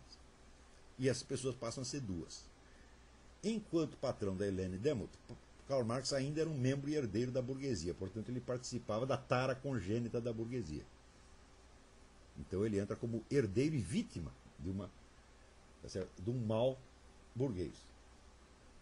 Mas que ele, ao mesmo tempo, como revolucionário, estava lutando contra este mesmo mal, então, portanto, ele estava santificado pela sua luta revolucionária e absolvido, portanto, do pecado burguês de engravidar a empregada. Esse é o raciocínio que se faz. Né? Do mesmo modo, então, Mao Tse Tung, que era um descendente de antigos senhores de terras, ele também tinha essa tara originária de senhor de terras. Portanto, não foi enquanto revolucionário que ele estuprou aquelas camponesas, mas sim enquanto, né, herdeiro das taras da sua classe. Tá certo? Ora, é fácil você perceber que isso é uma teoria, é uma distinção feita ex post facto e não algo que esteja na própria estrutura da realidade. Porque Karl Marx não era duas pessoas e Mao Tse Tung também não era duas pessoas. Quer dizer, o sujeito que comandava a revolução e mandava fuzilar milhões de pessoas era o mesmo que engravidava as camponesas e fazia tudo isso misturado. Tá certo? Então, a inversão moral revolucionária, ela chega ao ponto em que eu acho que uma das suas expressões mais puras é aquela declaração do Che Guevara, de que, quando perguntaram para ele por que tinha que matar tanta gente para criar uma sociedade melhor precisava matar tanta gente, ele disse, nós temos que fazer esse sacrifício. Quer dizer, como se ele estivesse sendo sacrificado. Quer dizer, ele era a vítima sacrificial, ele e não as suas vítimas. Quer dizer, o sujeito que mata é que passa a ser a vítima. Essa estrutura, esse argumento, esse giro de linguagem, ele é adotado universalmente pelo discurso revolucionário. Ou seja, as violências da revolução são atribuídas sempre àqueles que resistem à revolução e não àqueles que as praticam. Ou seja, nós matamos você porque você está nos obrigando a matá-lo. Já que você não aceita as nossas ordens, nós temos que matá-lo. Você é mau porque você não quer o futuro maravilhoso, então nós vamos matar você. Portanto, a culpa de matar você não é minha, é sua. Tá certo? Recentemente eu voltei, por isso você vê exemplos desse giro de linguagem toda semana, mas toda semana. Recentemente, lendo um artigo do Zé Dirceu, né, ele dizia que a culpa de os reféns das Farc estarem presos é do Álvaro Uribe, que não aceita as condições impostas pela Farc. A Farc está louca para libertar os reféns, e o Uribe é que, não aceitando as condições, não deixa libertados. Mas se ele queria libertar, por que os aprisionou em primeiro lugar? Por que eu vou aprisionar uma pessoa só para libertá-la? Então, o raciocínio é a característica de inversão revolucionária. Isso está vamos dizer, essa estrutura está permanentemente presente em todo o discurso revolucionário ao longo de séculos. Ou seja, as culpas das nossas ações são sempre dos outros. E nós, quando matamos, quando trapaceamos, quando mentimos, etc., somos pessoas superiores. Somos o primeiro escalão da espécie humana. Portanto, somos também superiores àqueles que serão beneficiários do futuro e que poderão viver uma vida de virtudes graças aos nossos pecados. Tá certo? Automaticamente, junto com esta inversão, existe a inversão também da lógica entre verdade e erro, verdade e falsidade. Por quê? Na concepção comum da humanidade, verdade é aquilo que pode ser verificado. O que é verificado? Você tem uma ideia, você pensa que as coisas são assim ou assado, e você retorna ao mundo dos fatos, ao mundo da experiência, para verificar se foi realmente assim. É isso? Este é o critério de verdade existente em todos os domínios da ação humana. Tá certo? Quando o paralítico pede a Jesus Cristo, olha, eu não posso me curar, mas você pode, porque você é o Filho de Deus, então você me cura. Qual é o teste da veracidade da missão de Jesus Cristo? É que o paralítico saiu andando. Se o paralítico não saísse andando, ele não ia continuar acreditando que Jesus Cristo tem o poder de curá-lo. Ou seja, do mesmo modo, quando você compra um remédio para resfriado na farmácia da esquina, qual é o teste das pretensões do remédio? É se ele cura efetivamente o resfriado. Ou seja, seja no domínio técnico-científico ou no domínio do miraculoso, o teste da verdade é o retorno ao mundo da experiência que diz sim ou diz não àquilo que você pensava. Porém, na perspectiva revolucionária, a verdade não está no mundo da experiência, porque o sentido da experiência é mutável a cada momento. Aquilo que aconteceu agora pode adquirir um novo sentido completamente diferente conforme o desenrolar do movimento revolucionário no dia seguinte. Então, o que é o critério da verdade? O critério da verdade é a revelação final do sentido inteiro do processo. A verdade só aparece no fim do processo. E a verdade o que é? A sociedade justa que o movimento revolucionário criou. Este é a única verdade. O resto são, vamos dizer, é uma mistura de verdade e falsidade, tá certo? Cujo sentido só se elucidará no fim. Isso quer dizer que as relações normais entre premissas factuais, tá certo, e conclusões hipotéticas se invertem. A conclusão hipotética é que se torna premissa para o julgamento das premissas. E essa é outra estrutura de pensamento que também está presente em todo o discurso revolucionário ao longo dos tempos. Isso é observável, tá certo, nos teóricos da Revolução Francesa, isso é observável nos filósofos que prepararam a Revolução Francesa, Diderot, Voltaire. Isto está presente em Karl Marx, está presente em Lenin, está presente no Fórum Social Mundial, está presente no Emir Sade, está presente em toda esta cambada uniformemente. O que eles entendem como verdade é a revelação futura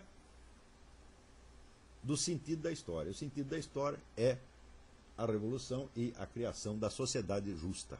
Tá certo? O resto foi tudo, vamos dizer, preparação, disfarce, é tudo um lusco-fusco. Tá certo? Muito bem. Esses aqui são apenas 3 inversões. Não sei se vocês percebem, mas existe aí uma quarta inversão que está subentendida na inversão moral, que é a inversão de sujeito e objeto.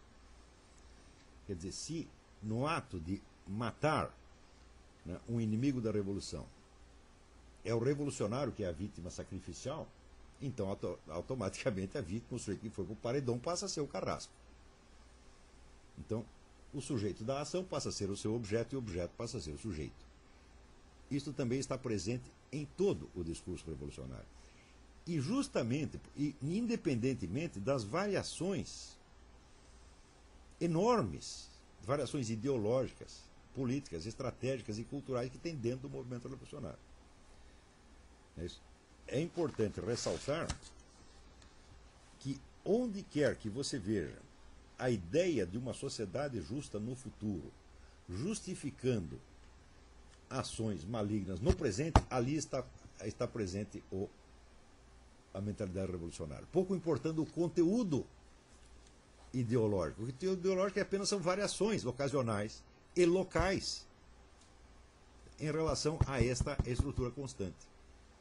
Por exemplo, se o sujeito acha que a sociedade futura é a eliminação da burguesia para matar todos os burgueses, ele é um revolucionário. Agora, se ele acha o seguinte, ele acha, não, o problema não são a burguesia, o problema são os judeus, tem que matar todos os judeus.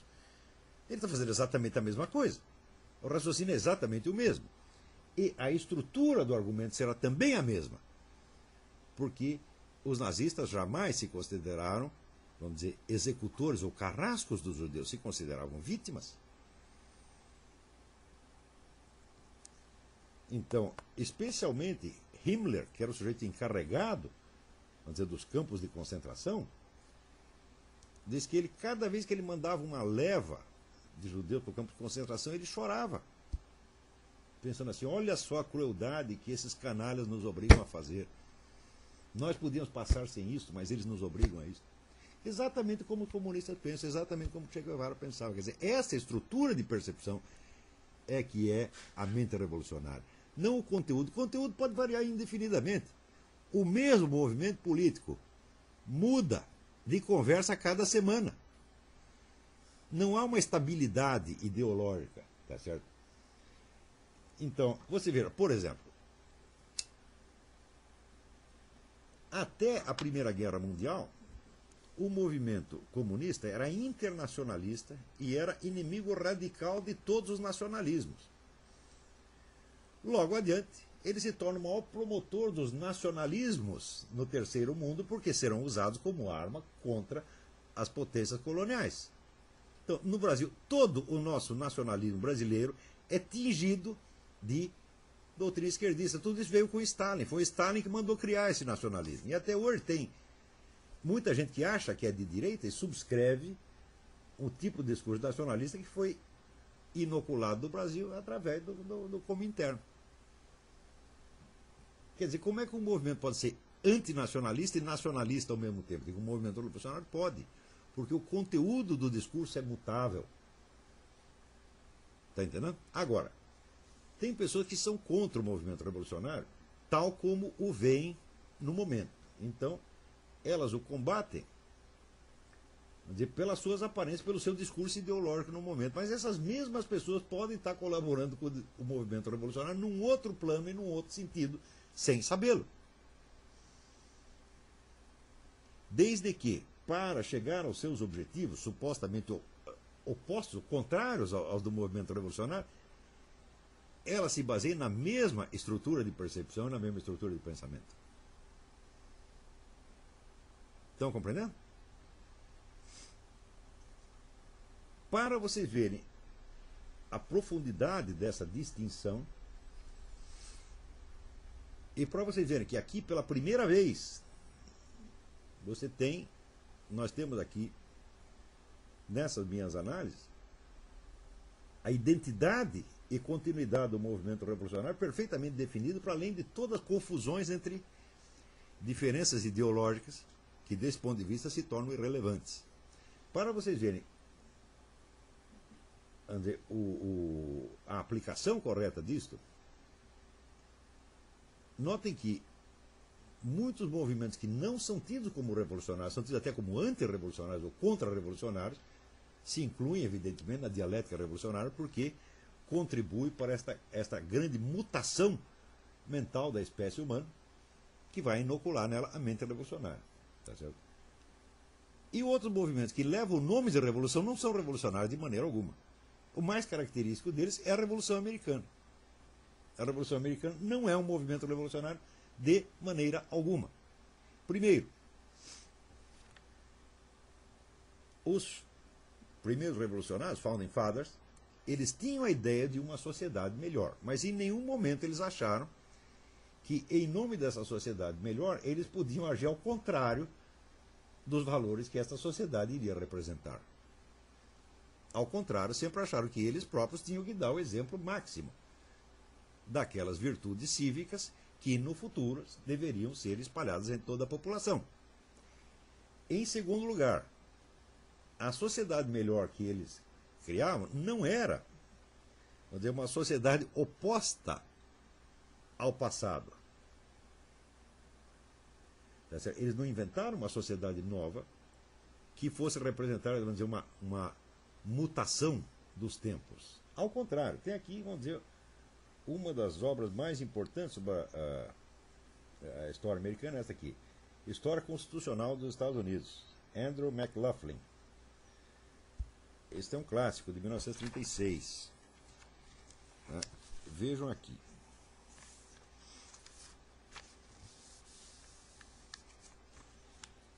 Logo no começo ele já diz o seguinte: encontrar um começo para a história constitucional americana é uma tarefa difícil ou impossível. Alguns importantes princípios de governo constitucional já existiam muito antes de que os Estados Unidos fossem fundados. Alguns desses princípios se afirma que já estavam presentes na Magna Carta. Isso significa apenas que, para saber conhecer completamente as forças e ideias que se incorporaram no nosso sistema constitucional, é necessário conhecer o curso principal da história constitucional inglesa. Portanto, a Constituição americana, a inauguração da nova sociedade, já incorporava princípios que já estavam em vigor no constitucionalismo inglês desde muito antes. Porém,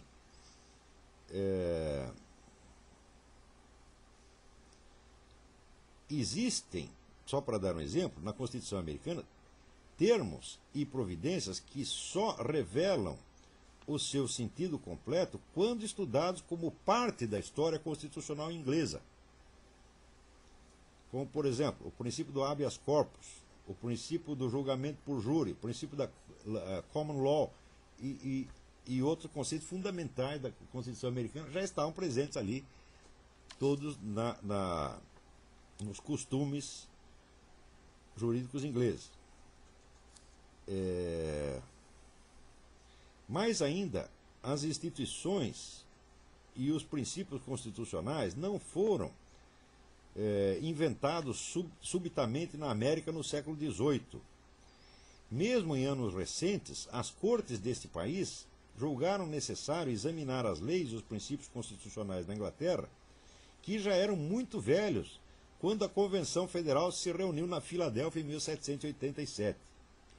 Mais ainda, as formas institucionais, enquanto distintas dos princípios gerais, foram o produto de um longo crescimento. Em certa extensão, os seus desenvolvimentos podem ser rastreados na história inglesa. Eles são, portanto, mais distintamente vistos nas colônias americanas. Quando essas colônias se tornaram estados, as suas instituições foram modeladas em larga medida pelas instituições das colônias, tal como tinham se desenvolvido nas décadas precedentes. Ou seja, quando as colônias se transformaram em estados, as instituições não mudaram, foram as mesmas que já existiam na colônia. Os forjadores da Constituição Federal foram, por sua vez, guiados pelas constituições estaduais. Eles não entraram na sua grande tarefa ignorando o passado. Eles não buscaram inventar aquilo que fosse novo e não testado. Ou seja, os pais fundadores pegaram os princípios constitucionais ingleses e as formas institucionais já existentes nas colônias e botaram aquilo no papel. Eles não estavam inventando uma nova sociedade. Eles estavam apenas unificando e sistematizando princípios já existentes. Então, isso não é um movimento revolucionário de maneira alguma. Para compensar alguns movimentos que, vamos dizer, na cultura brasileira, na cultura popular brasileira, na mídia popular e nos livros de escola, etc., são tidos como reacionários e antirrevolucionários, como, por exemplo, o fascismo italiano ou até o nazismo, são evidentemente revolucionários. Por quê? Porque vinham com a proposta de uma sociedade radicalmente nova que iria destruir todas as instituições existentes e construir tudo a partir do zero. No caso alemão, isso era ainda mais radicalmente revolucionário, porque as bases da nova sociedade a ser criada eram extraídas de uma ciência recente que era a biologia evolucionista.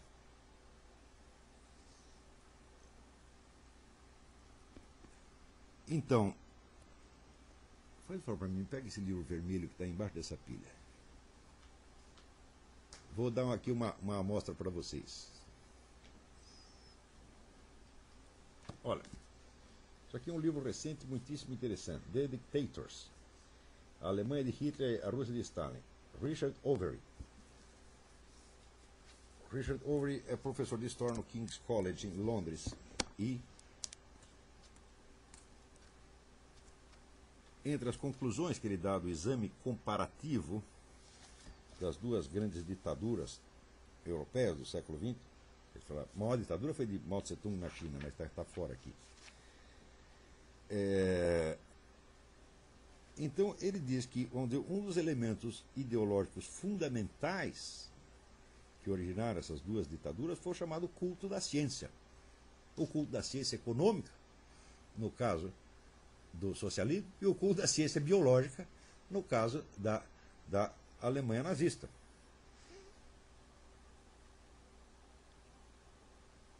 Então, as raízes científicas da ditadura alemã podem ser encontradas nas ciências biológicas. O desenvolvimento de uma biologia social popular no fim do século XIX, associado com o trabalho de Ernest Haeckel e de muitos discípulos, note bem que Ernest Haeckel não era um discípulo distante, ele era o segundo no comando da escola evolucionista, era o colaborador, ele e Thomas Huxley, que também eram racistas, eram os colaboradores principais de Charles Darwin. E o princípio racista e o princípio da destruição das raças inferiores está afirmado claramente pelo próprio Charles Darwin. Tá certo? Portanto, a teoria evolucionista aparece mesmo como uma teoria genocida, bem de tipo nazista, desde o início. Não é que foi transformada nisso posteriormente. Né? Então, é construir uma visão do mundo baseada em preservar a raça ou nação como uma espécie pura e exclusiva.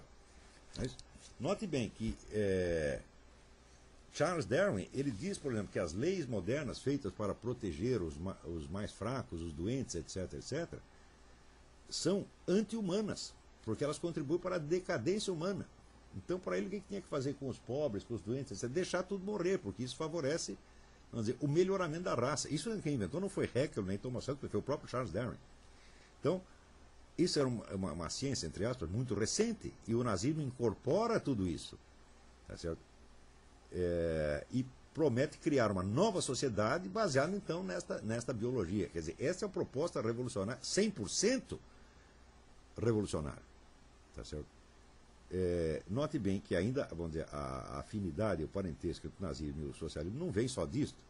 Vem também, vamos dizer, na área econômica, mais dois fatores. Na área econômica, o nazismo era evidentemente um socialismo, proclamado como tal durante toda a década de 30. Quer dizer, é um processo de estatização da economia. Apenas os nazistas e fascistas, que eram um pouco mais espertos em economia do que os comunistas, já tinham percebido algo que o próprio Karl Marx sabia que os comunistas pareciam ter ignorado, que é que a estatização completa dos meios de produção é impossível, que você tem que resguardar uma área de economia privada, senão a coisa não funciona. Eles sabiam disso. Então eles não queriam estatizar completamente a economia. Eles estatizavam 70% e deixavam 30% na mão de 5 ou 6 grupos monopolísticos, que por serem poucos fosse mais fácil de controlar pelo governo, colocando, como dizia o próprio Hitler, colocando o empresariado de joelhos. Tá certo? E o segundo ponto de afinidade é o seguinte, é que a Alemanha só se tornou uma potência militar capaz de ajudar o mundo porque a Rússia ajudou nisso secretamente desde 1922. Tá certo? Isso aí é uma coisa bastante comprovada no livro da historiadora Tatiana Bushuyeva, que chama The Red Army and the Wehrmacht, quer dizer, o Exército Vermelho e a Wehrmacht, que é o exército alemão. Então, desde 1922, a Rússia cedeu parte do seu território para que a Alemanha fosse se rearmando e criasse um exército, sem que o restante da Europa soubesse. Se não fosse isso, jamais teria tido Segunda Guerra Mundial. A Alemanha jamais teria podido crescer militarmente. E esta cooperação continuou e se intensificou depois da ascensão do Hitler ao poder. Por quê? Porque Stalin, que não era besta, ao contrário de tantos comunistas, ele sabia que o nazismo era um movimento revolucionário. Só que achava que era um movimento revolucionário inferior ao comunismo.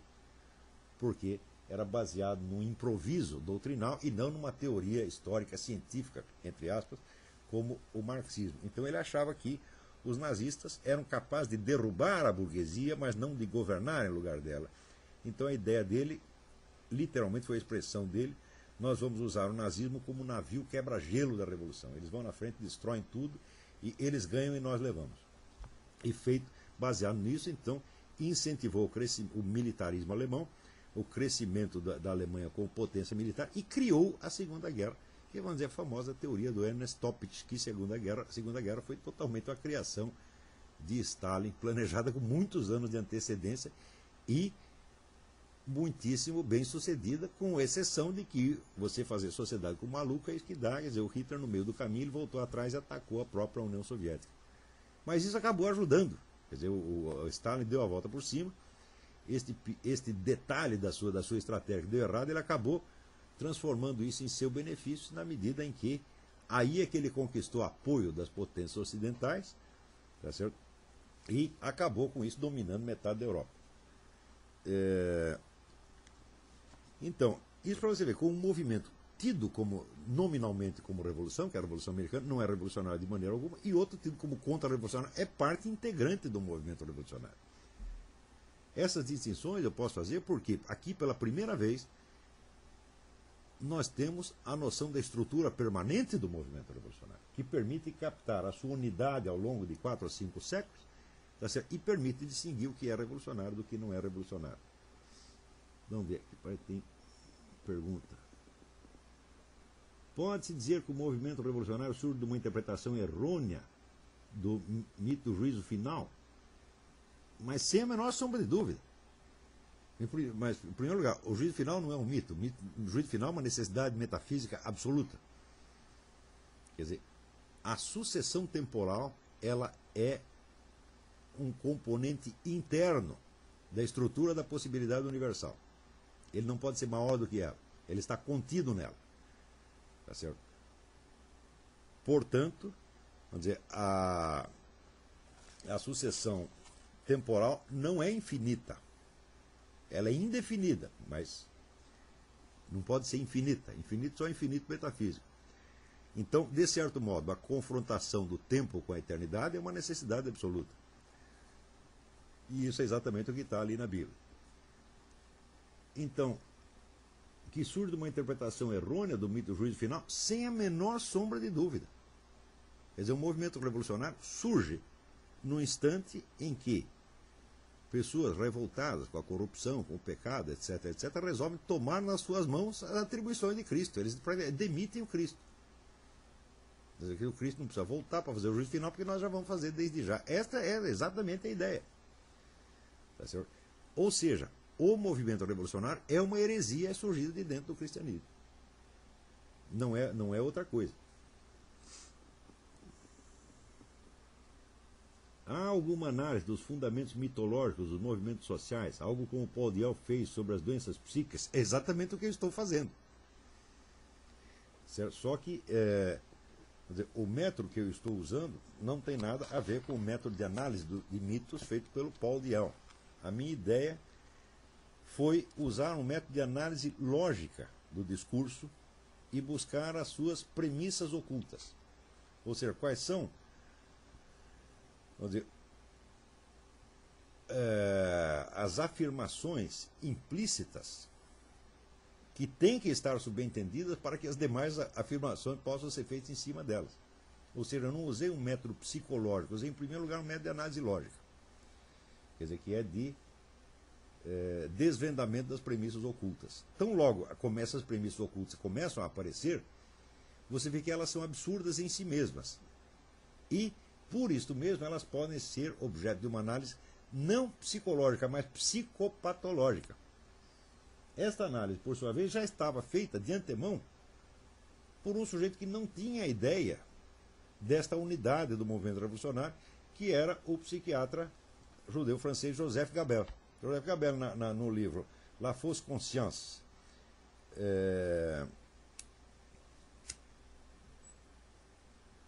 que é um clássico, ele já havia notado a perfeita identidade estrutural entre o discurso revolucionário, o discurso desses movimentos de massa e o delírio esquizofrênico. Ele disse, do ponto de vista lógico, é exatamente a mesma coisa.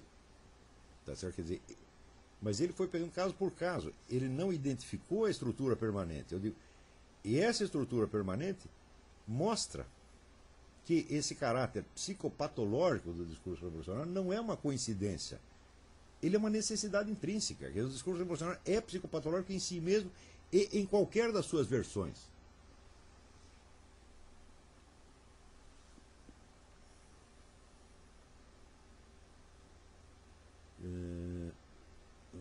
O entendimento de que o final dos tempos está fora do tempo não é consensual na teologia cristã. Essa posição é necessária para a sua análise do movimento revolucionário? Absolutamente necessária.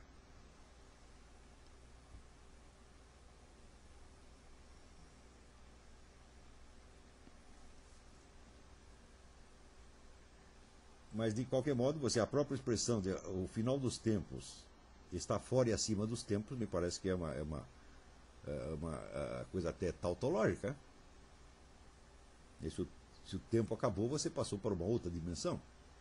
tá certo? E mais ainda, a ideia mesma de juízo final, quer dizer que é uma confrontação simultânea de todos os atos humanos, quer dizer, todos serão contados, pesados e medidos na mesma balança. Isso vai conter a ideia da simultaneidade, ou seja, isso já é apenas uma imagem da eternidade tal como definida por Boécio. Tá certo? Então não é consensual. Bom, eu não sei de alguém que tenha divergido disso, nem sei como logicamente poderia fazer para divergir de uma coisa dessa. Mas você vê que a ideia, a revolução quer dizer exatamente um giro total, uma inversão total. Então, quer dizer, a inversão da percepção do mundo é a base do movimento revolucionário em todas as suas versões. Justamente por isso é que ele permite que ao longo dos tempos, vamos dizer, o movimento revolucionário inunde o universo, vamos dizer, com uma epidemia de mendacidade psicótica, acima de tudo aquilo que todos os mentirosos do passado e do presente seriam capazes de realizar. Quer dizer que não existe nada que detenha, tá certo, o revolucionário no seu ímpeto de inverter a realidade percebida, de dizer as coisas exatamente ao contrário de como elas se passaram. E isto, curiosamente, é o que dá ao discurso revolucionário muito do seu atrativo. Porque não é um atrativo ideológico e não é um atrativo idealístico. Tá certo? É um atrativo muito similar ao de uma droga, de uma proposta alucinógena. O sujeito adere a isto, não, vamos dizer, por um motivo consciente ou por um idealismo, como as pessoas imaginam. Aliás, a ideia de que a juventude é idealista e tal, é outra, faz parte também da ideologia do movimento revolucionário. Elas aderem a isso não por um motivo idealístico, mas por um atrativo psicótico de inverter a realidade. E isso coloca como se fosse vamos dizer, a negação da própria estrutura da realidade seria um ato superior ao da criação da realidade. É o famoso não dito por Satanás. Não aceito a realidade como é. Não é que eu não aceito esta organização social ou aquela situação específica. Não. Eu não aceito a realidade. Eu não aceito a existência. Tá certo? Tão logo o sujeito fez isso, ele está imbuído de um sentimento de grandeza, de engrandecimento, realmente satânico. Tá certo? Agora, imagine esta oferta dada a qualquer pé rapado intelectual, tá certo? Qualquer pessoa intelectualmente lesada, como Emir Sade. Tá certo? Tão logo ele aderiu a esta negação, ele se sente engrandecido. Tá certo? E se esse senso de engrandecimento ainda vem, vamos dizer, com a licença para fazer todos os pecados, tá certo? Como, né, Che Guevara, e ainda ser santificado por isso, fala, bom, é absolutamente irresistível. Mas é claro que é uma alucinação psicótica. Não psicótica no sentido... Schelling falava da doença espiritual, e essa expressão é usada até pelo Eric Fögel. Mas hoje em dia, no começo eu achava que era isso, mas hoje eu vejo que é doença psíquica em sentido estrito, é psicopatologia em sentido estrito, e a psicopatologia coletiva. E por isso mesmo, eu digo que o Papa João Paulo II tinha toda a razão para classificar a nossa época como uma época de demência coletiva. Quer dizer, não é somente uma doença do espírito, é uma doença da psique. É um distúrbio de percepção do tempo, de percepção da realidade, de percepção das relações sujeito-objeto, das relações de verdade e erro, etc. E justamente por ser esse distúrbio, justamente por ser esta coisa doente, é que se expande tão rapidamente e tão formidavelmente. Então, eu acho que com isso... Né? Espera aí, há uma pergunta aqui. Deixa eu... Você pode dar exemplo dos primeiros movimentos revolucionários? Houve um primeiro ou já surgiu como movimento? Não, dizer, olha, eu sugiro que você leia o livro do Norman Cohn. Aqui foi a pergunta se houve um primeiro movimento revolucionário, ou se vários primeiros. Eu acho muito difícil você datar um primeiro, mas houve uma epidemia de movimentos desse tipo, justamente a partir do século XIV, XV. Né? Eu sugiro que você leia o livro do Norman Cohn, que se chama The Pursuit of the Millennium, A Busca do Milênio, onde ele identifica, já nessas primeiras revoltas messiânicas, tá certo? Vários desses traços que estão aqui. Não nesses termos, como eu fiz, aqueles certo? ingleses, John Wycliffe, aqueles que são os primeiros? Em mais ou em menos estavam todos comprometidos com isso. John Knox e outros, né? O Thomas Munger, todos esses. Né? Quer dizer, quando no século XX o filósofo marxista Ernst Bloch reconhece a dívida do movimento comunista para com esses heresiarcas, ele está com toda a razão. Tá certo? Ele só não sabe que é, né, um maluco reconhecendo a dívida que tem para com outro maluco. Quer dizer, eles acham que é muito normal. Tá certo? Mas, vamos dizer, a patologia desse negócio eu acho que é facilmente demonstrável. Eu acho que basta essa exposição que eu fiz para você ver que isso é patologia mental mesmo, muitíssimo grave, tá certo? E justamente e tão atrativa quanto as drogas. E pelo mesmo motivo das drogas. Quer dizer, você vai ser retirado da realidade, você está descomprometido com a realidade, você é superior a ela agora. Tá, né? Você diz um imenso não à estrutura da realidade. E isto, de certa maneira, te enobrece aos seus próprios olhos, no sentido de uma nobreza demoníaca, uma hierarquia demoníaca. Você sobe na hierarquia satânica. Então, eu acho que, não havendo mais perguntas, eu acho que podemos encerrar a nossa aula por aqui. Então, boa noite e até a próxima.